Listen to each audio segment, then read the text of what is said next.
My name is Craig Alston. My passion is spreading music, spreading joy through music.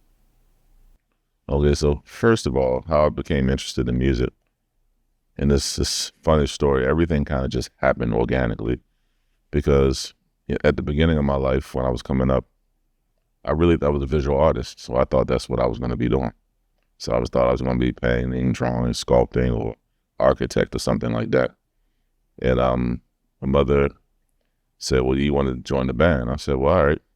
I joined the band, about 9 years old, and I was terrible at it. And I wanted to play flute or violin. They was like, no, we're not going to give you that. We got to give you something a little bit, more manly. So I said, well, what's the saxophone? I didn't even know what the saxophone was. And they gave it to me. And I was like, okay. And I absolutely hated it when I first started playing it.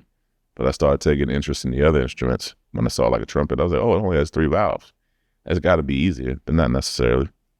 And it just began a progression of learning how to play instruments. So with that being said, as I went into middle school, I still was doing the visual arts thing, but really the music just kind of took over. And then by the time I went to high school, it really started ramping up. And then I ended up going to Morgan, and basically I didn't know what I wanted to do. So I said, well, I play instruments, because by the time I was like 13 or 14, I could play all the wind instruments. And try to get in the Guinness Book of World Records, that's a whole other story. But basically, I said, well, since I seen music seems to be a thing, but I really didn't have any idea. I didn't really have any, because nobody in my family was particularly musical. So I said, well, I'll just kind of work on the music, and then I said, well, you know what, I'll go to school to become a music teacher.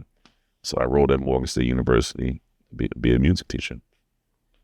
And then eventually I just fell in love with playing the music and started kind of being part of the scene and hanging around the elders. And then I started trying to become a jazz musician. And that's all kind of all happened by happenstance. It was not by design. It just kind of just all happened because I was in college. I said, well, I need to kind of make some money. And I couldn't really work jobs because I had the scholarship and had all this other stuff going on. So eventually I ended up learning, started doing gigs. And that's when it all started.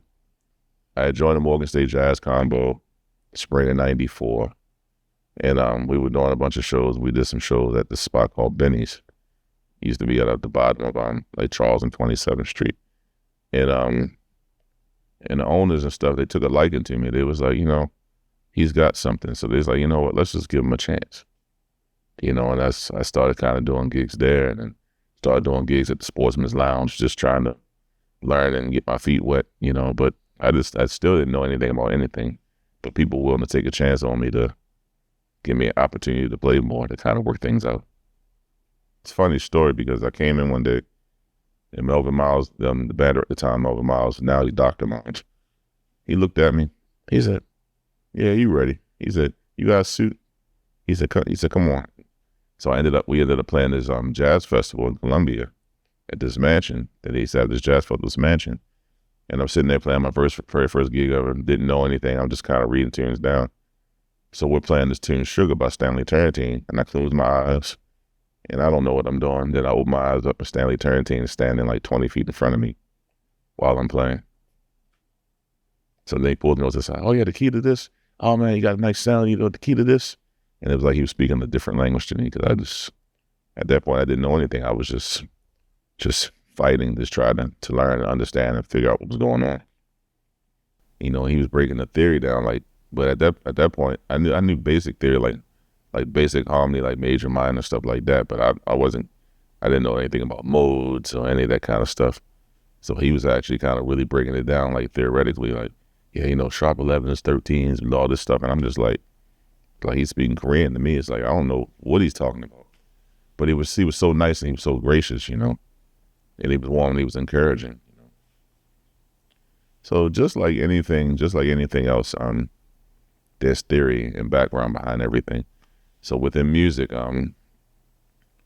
let's take jazz, for instance. You'll have a tune, you'll have a song.